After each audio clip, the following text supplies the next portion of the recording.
drivers taking him to the set and saw swastikas painted on walls. The one point I want to make is that this wasn't discovered by somebody, Robert told Neeson. You admitted this, so I give you credit there. That said, she added, it's also important to acknowledge that stories like this can hurt, and that if Neeson had not stopped, a black person might have been killed in response to a crime they did not commit. They could have killed me too, Neeson replied with a laugh at the time. The audience did not laugh with him.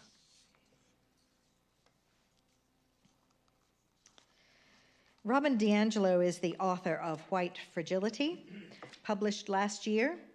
The subtitle is Why It's So Hard for White People to Talk About Racism.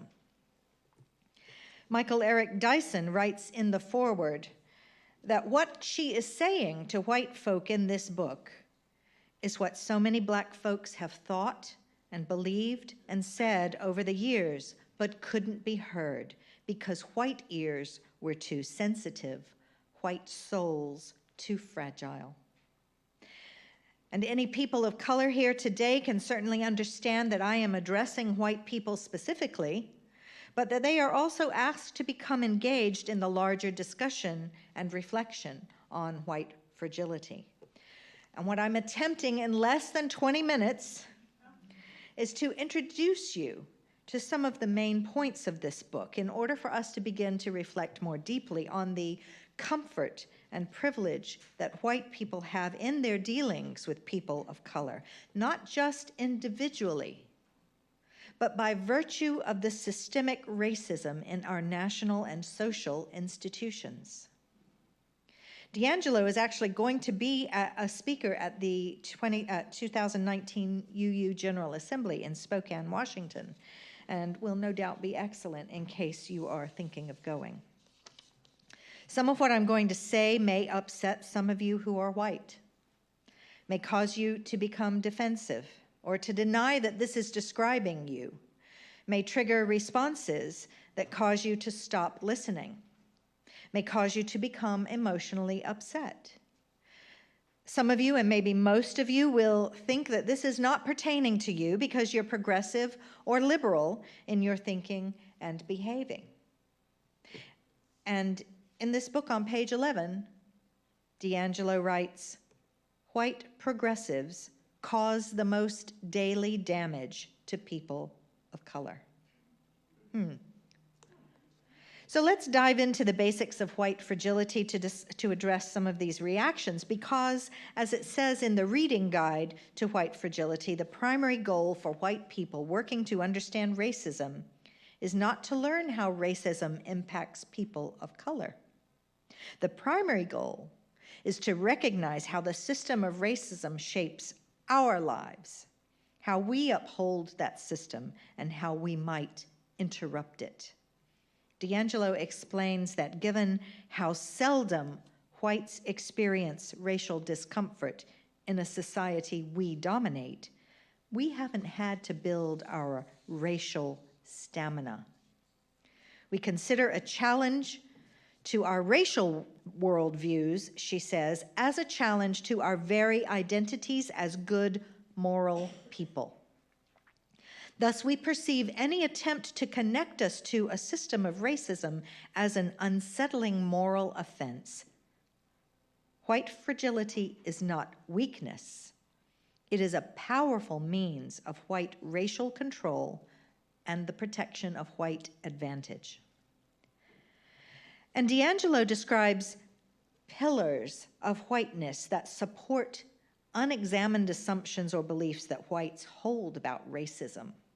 That only bad people are racist, that racist acts are done by individuals rather than interconnected systems, that a sense of entitlement exists in which whites feel they deserve more than people of color deserve. These assumptions that keep us from seeing the forces of racism at work in our lives arise from our cultural framework and the effects of collective socialization. DiAngelo says whites have to let go of our individual narratives and see the messages we all receive as members of a larger shared culture. The social construction of race in this country began with the attempts to justify the displacement and genocide of indigenous peoples and enslavement of non-Anglo groups. And science served to validate the perceived inferiority of blacks and others after the colonizers exploited them for their resources. The ideology of unequal races came later, D'Angelo writes, to justify this exploitation. Race is a social construction. And those of you who have ever seen Martin Scorsese's film, The Gangs of New York, have an idea of how historically immigrants had to go through a process of assimilation before they could be considered to be white Americans. Italians, Irish, Portuguese, and Spanish settlers in this country were allowed to pass as white once they adapted to American customs and culture. In the post-civil rights era and post-Charlottesville and Charleston, it is easy for us whites to think of racists as mean, immoral people who dislike people because of their race. But this is not the definition D'Angelo is using. Racism is not the same, she writes, as prejudice and bias, which everyone has. Writing about Governor Northam's college yearbook controversy, Dr. Sam Klein points out that possessing biases is human. All of us have them. But then he calls out our politicians, asking which party will be willing to make it a practice to model challenging them and upholding the values they espouse, even when dealing with their opposition. The country continues to wait. D'Angelo says that when a racial group's collective prejudice is backed by the power of legal authority and institutional control, it is transformed into racism. Structures of oppression go well beyond individuals. Once we accept our position within the racial hierarchies created within the fabric of our society, we become racist. And she says that even though individual whites may be against racism, they still benefit from a system that privileges whites.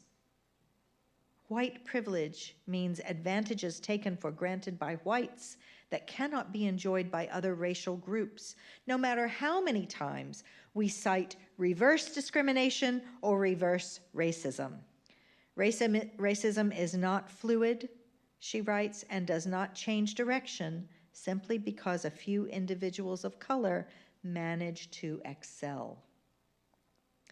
And so we don't have to be aware of racism in order for it to exist. It's the water we swim in. It's the air we breathe. So let's just stop right here and ask ourselves how uncomfortable we're feeling in considering what I've said so far. Even people of color might feel a little uncomfortable. I can't wait to see what our conversations over coffee will be like this morning. Of course, our reactions as good UUs might be along the lines of, I was taught to treat everyone the same. But as D'Angelo says, these statements tend to end the discussion and learning that could come from it because we're not part of the problem. We don't need to learn or engage in anything more. Dr. Klein, in his article about blackface liberalism, writes, challenge some white liberals on their questionable racial behavior and you'll receive a how dare you, I have been good to you people attitude. Well, looking back at our history and seeing whiteness as a position of status, we may not realize there's an unspoken assumption that whiteness is the norm or standard for humanity. And so people of color deviate from that norm. Norms are unspoken. And that's why, for example, celebrating Black History Month may in fact separate the achievements of people of color from the overall social context in this country. When we study something as if it occurs separately from anything else in U.S. history, we obscure racism and the ongoing institutional white control. D'Angelo gives the example of Jackie Robinson as racially special, a black man who broke the color line because no other black man before him was strong enough to compete at that level. This way of doing history reinforces ideologies of individualism and meritocracy, but more importantly, it lifts up white history as the norm for history.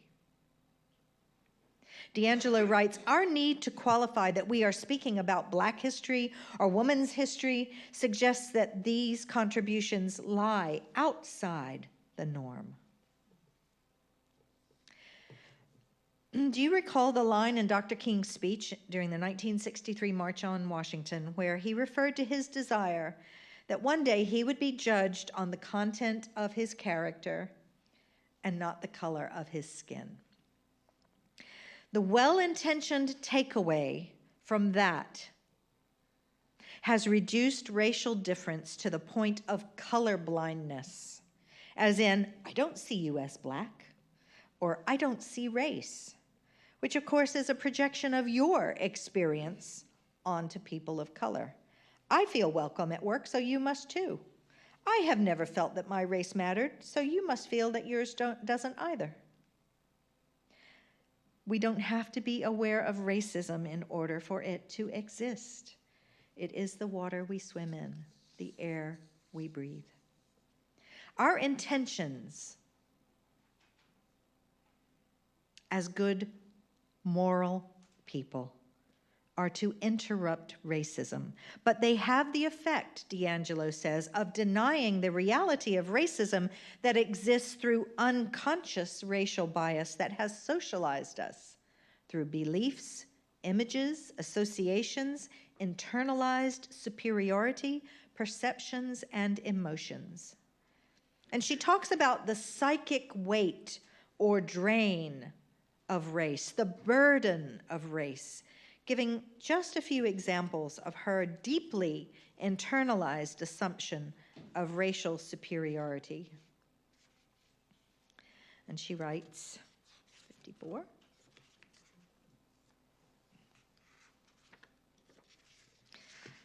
As I consider career choices, I will have countless role models across a vast array of fields. When I apply for a job, virtually anyone in a position to hire me will share my race. And although I may encounter a token person of color during the hiring process, if I'm not specifically applying to an organization founded by people of color, the majority of those I interact with will share my race. Once hired, I won't have to deal with my coworkers' resentment that I only got the job because I am white. I am assumed to be the most qualified. If there are people of color in the organization who resent my hire, I can easily dismiss them and rest assured that their feelings won't carry much weight. If resentment from employees of color does manage to come to my attention, I can find copious validation and other support from my white coworkers who will reassure me that our colleagues of color are the ones who are biased. With race as a non-issue, I can focus on my work and productivity and be seen as a team player. This is yet another example of the concept of whiteness as property. Whiteness has psychological advantages that translate into material returns. As I move through my day, racism just isn't my problem. While I'm aware that race has been used unfairly against people of color, I haven't been taught to see this problem as any responsibility of mine. As long as I personally haven't done anything I am aware of, racism is a non-issue.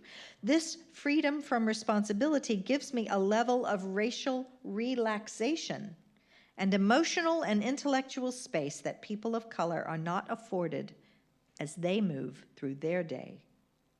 They don't lack these benefits just because they are members of a numerical minority, and I am not. People of color lack these benefits because they are racialized within a culture of white supremacy, a culture in which they are seen as inferior, if they are seen at all.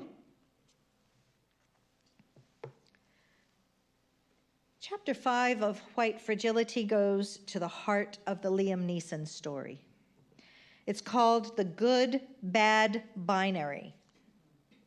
And it reminds us that proclaiming aloud belief in racial superiority became taboo after the civil rights era. To be a good moral person and to be complicit with racism became mutually exclusive. And D'Angelo lists adjectives under a heading, racist equals bad, that includes ignorant, bigoted, mean-spirited, Southern. While under the heading, not racist equals good, there are the opposites, progressive, educated, well-intentioned, Northern. D'Angelo quotes filmmaker and scholar Omowale Akintunde, who says, "For most whites, racism is like murder. The concept exists, but someone has to commit it in order for it to happen." Again, this binary obscures the structural nature of racism, D'Angelo argues. It's easy to look at those adjectives and say, I'm on the good side, so no further action or work is needed on my part. And she explains that if you as a white person has ever been challenged to look at your own racism, you may feel defensive because you believe you're being told that you are a bad, immoral person. So the anecdote that Liam Neeson told to a British newspaper in which he says, I'm not racist, has now caused an uproar. And in his defense, Michelle Rodriguez, a co-star from the film Widows, has claimed that Neeson can't be racist because of the way he kisses a black actress in that film. And she said, racists don't make out with the race they hate. I don't care how good of an actor you are. He's not a racist. He's a loving man. It's all lies. And I was reminded by a colleague that the history of black enslavement has seen white men do all kinds of things to women of color without being loving. The good-bad binary operates in white thinking in one of two ways, D'Angelo suggests, either in color blindness or in valuing diversity. Some of the ways we might express the first category through color blindness claims are, children today are so much more open, and I swear I have been guilty of saying that too. I'm not racist, I'm from Canada or Mexico.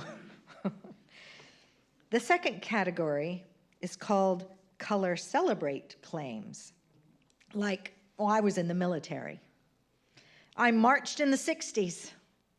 I lived in Japan and was a minority, so I know what it's like to be in a minority. Any of these claims in either category exempt the person saying them from participating in or having responsibility for the problem. In that way, D'Angelo says, they protect the racial status quo.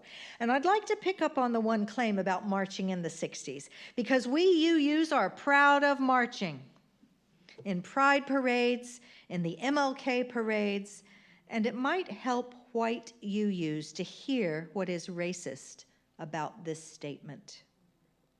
D'Angelo says that it indicates that the person believes race is simple and uncomplicated, that all racism is a conscious intolerance of black people.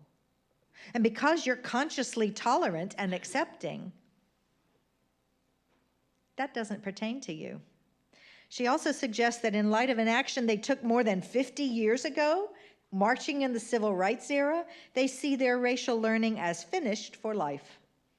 Their action certifies them as free from racism.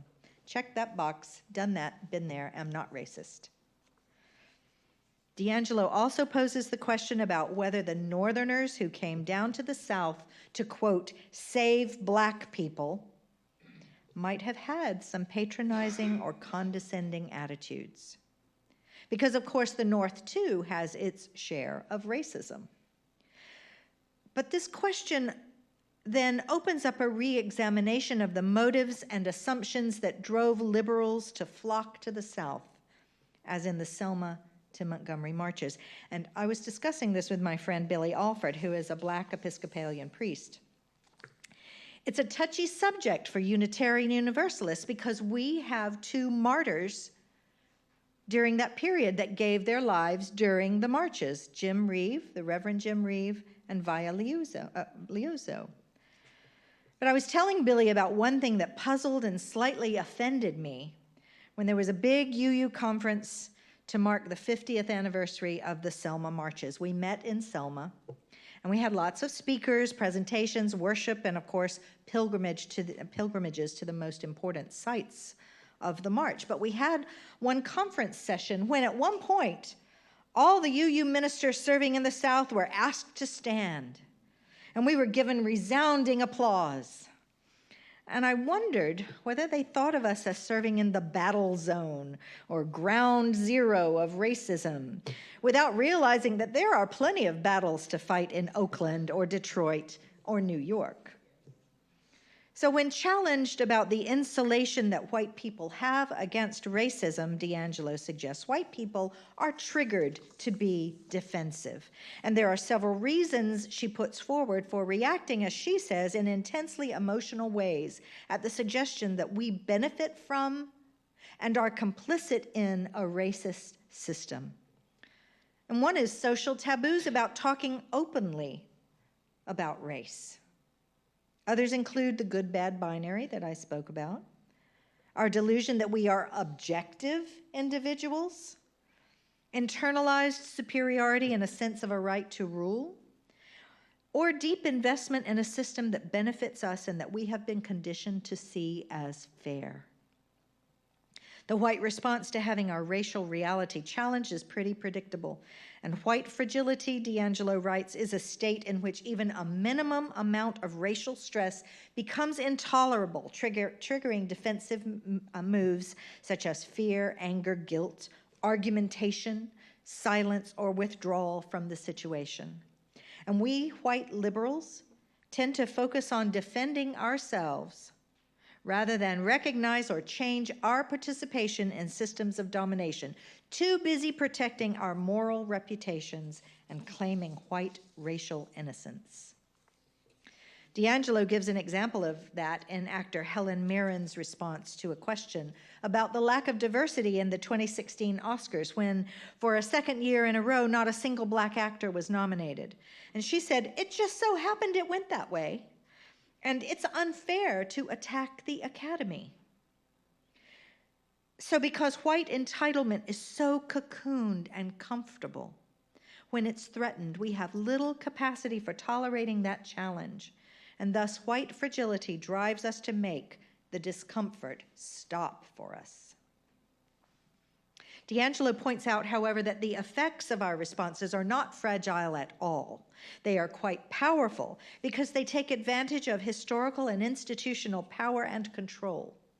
If we need to argue, minimize, explain, pout, tune out, or withdraw to stop that challenge, we will. And white fragility in those modes keeps people of color in line because the consequences are so miserable for them that they back off or give up. Where do we go from here?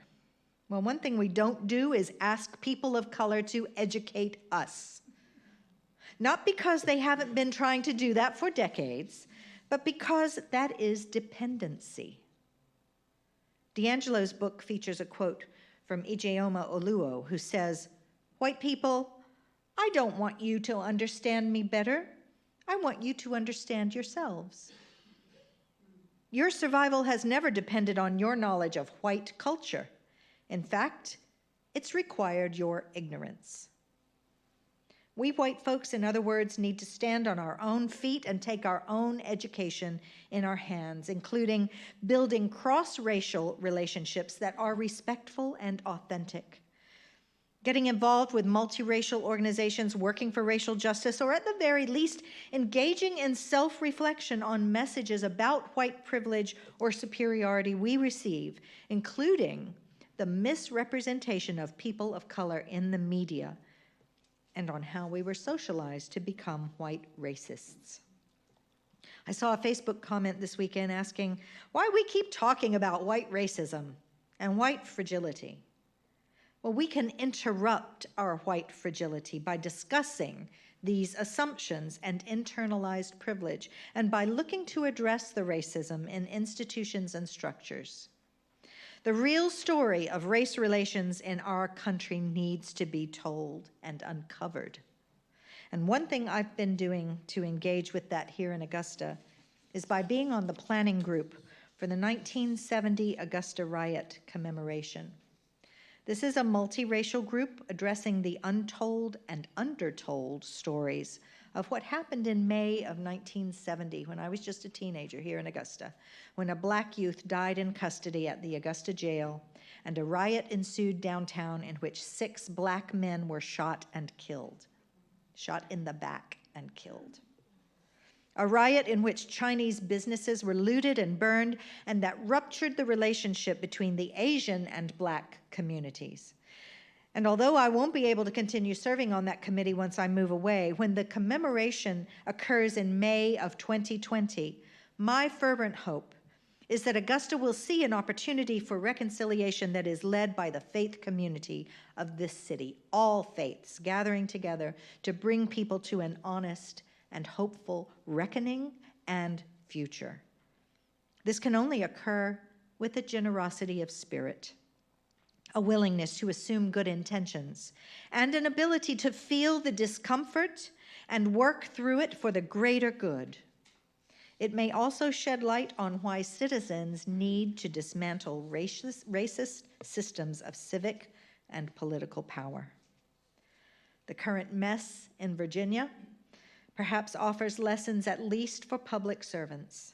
The governor and lieutenant governor have both been spinning their wheels trying to salvage their careers and power after the fact of harmful revelations, and the Attorney General, Mark Herring, who came forward to disclose his own brown-face party episode as a teenager, has also faced calls to resign. However, he's used a different approach from the others. He has admitted his shame over the incident. He has asked, but not assumed, for forgiveness. He has shown some ability to acknowledge his own white racism and desire to work on his failings. As Jelani Cobb writes in The New Yorker, there is irony in this controversy. Northam's fiasco, he writes, began on the first day of February, Black History Month.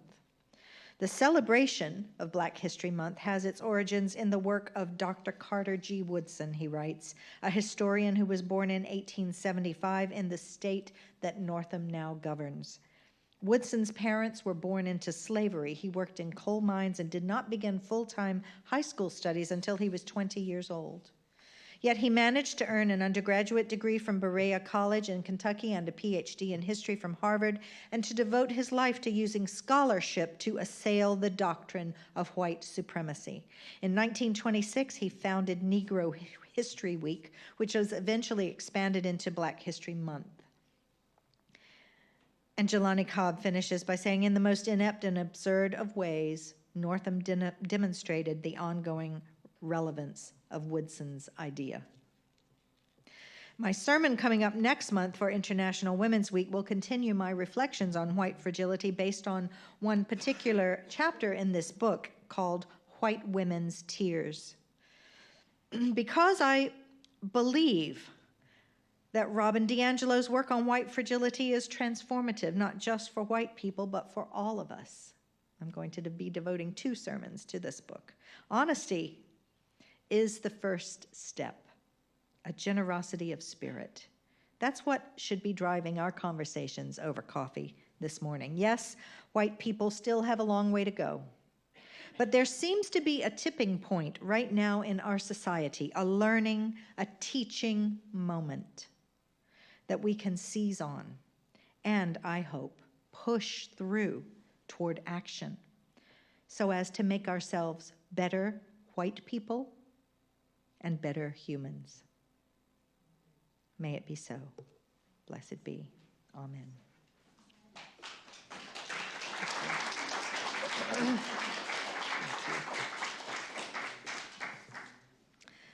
Our closing hymn is